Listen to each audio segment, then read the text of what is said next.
You've probably already noticed that people who struggle most with money always say the same things. And the problem is that these phrases work like hidden programming that quietly sabotages them toward financial failure. In this video, you'll discover the 5 phrases you should never say about money, why they're so dangerous, and what you should be saying instead. Let's get started. 1. Someone else handles it for me. There's a mindset that separates those who build wealth from those who merely dream of it. The idea that someone else can manage your money for you. It seems harmless, even practical. But this belief hides a silent trap that erodes your financial control little by little. When someone completely outsources financial decisions to their partner, accountant, or even the government, they're surrendering the reins of their own life. Marcus Aurelius said that no one can prevent you from acting with wisdom, yet many choose to imprison themselves voluntarily. Delegating financial tasks is smart, but abandoning responsibility is dangerous. The difference lies in involvement. Those who delegate supervise, question, and learn. Those who abandon simply close their eyes and hope for the best. The problem is that no professional, no matter how competent, knows your values and dreams the way you do. Financial decisions require something no one else can do in your place, aligning money with what truly matters to you. When that connection is lost, unnecessary spending appears, misguided investments happen, and you get that strange feeling that money flows through but never stays. But what happens when someone takes control of their money and discovers they never really cared about it in the first place? That's when another equally dangerous belief takes hold, keeping millions trapped in a scarcity mindset. 2. Money just doesn't matter to me. Many people say this with a tone of nobility, as if ignoring money were a sign of high character. But the truth is much simpler. It's a sophisticated way of denying reality and avoiding dealing with your own financial situation. Disguising an escape from learning as detachment is common among those who feel lost when it comes to finances. The problem is that this denial doesn't make money disappear. It only increases the anxiety that comes with it. Epictetus, one of the greatest Stoic philosophers, taught that we must distinguish between what is within our control and what isn't. Money itself isn't the end goal, but it is a tool. Ignoring an essential tool is like a carpenter saying a hammer doesn't matter. The question isn't whether money matters, but understanding why it matters. Freedom, security, choices, and peace of mind. When someone truly cares about money, not in a greedy way but strategically, they can live with less financial stress. That means being able to sleep soundly without overdue bills, having options when an opportunity comes up, and building a life aligned with your values. Those who deny the importance of money are usually the ones who suffer most from not having it. But there's something even more limiting than denying that money matters, believing you simply can't handle it. 3. I'm just bad at this. When someone says this about money, they're actually passing a sentence on themselves without even realizing it. It's a form of self-sabotage disguised as humility, a way to escape learning about finances without seeming lazy. But here's the problem. That phrase fixes an identity. The person doesn't say, I don't know how to manage money yet. They say, I'm incapable of this, and that closes every door to growth.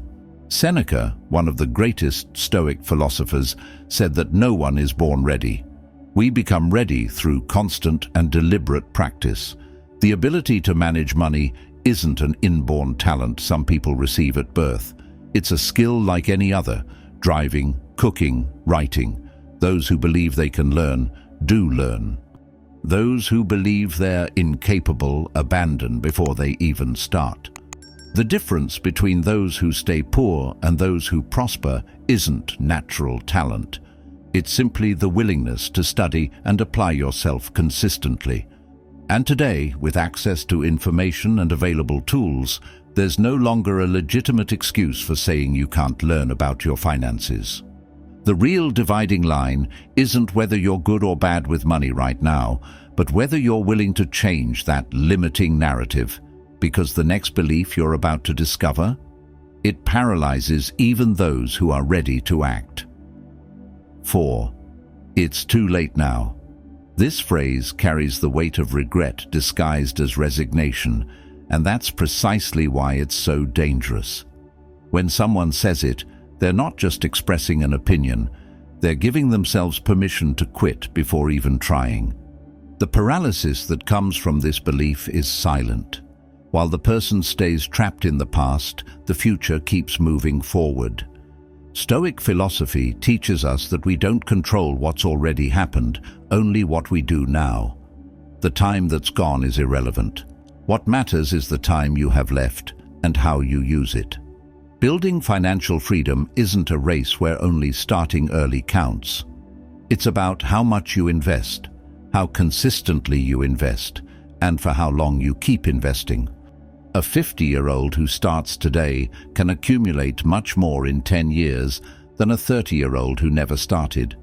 History is full of examples of people who started late and still achieved financial prosperity, not because they got lucky, but because they accepted reality and took action. Every day that passes is one day less, but it's also one more day for those who finally decide to act. But there's one last barrier that blocks even those who overcome regret and paralysis. And that? It lives in the mouths of practically everyone who wants to change their life, but can't seem to get anywhere. 5. I can't afford it.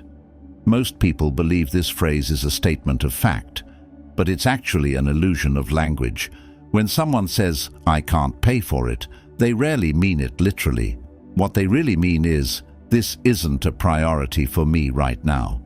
The difference between those two statements is huge, because one victimizes you and the other gives you back the power to choose where your money goes. This shift in language is revolutionary because it transforms you from a victim of circumstances into someone who actively decides where money goes. Stoic philosophy teaches us that real power lies in the choices we make, not in the limitations we face.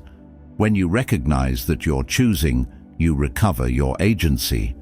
Suddenly it's not "I can't," it's "I'm deciding where to invest my resources right now."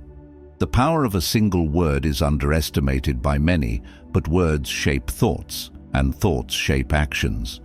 Every time you say, "I can't afford it," you reinforce the belief that you're poor, that you're trapped, that things simply happen to you.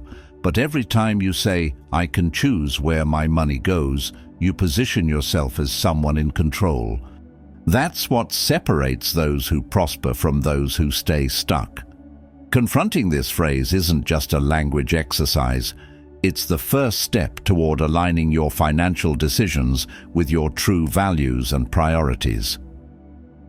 The words you speak about money aren't harmless. They're decisions that define whether you'll prosper or stay trapped. This small shift in language is literally the difference between a life of scarcity and a life of freedom. If you want to change your financial situation, start here. Change what you say about money, and your mindset will naturally follow. So here's my question for you. Which of these 5 phrases did you recognize most in yourself? Comment below. I'd love to know where you're going to start your transformation. And if this video brought you value, hit that like button, subscribe to the channel, and share this with someone who's rethinking how they deal with money. Stay on the path to prosperity. Until we meet again.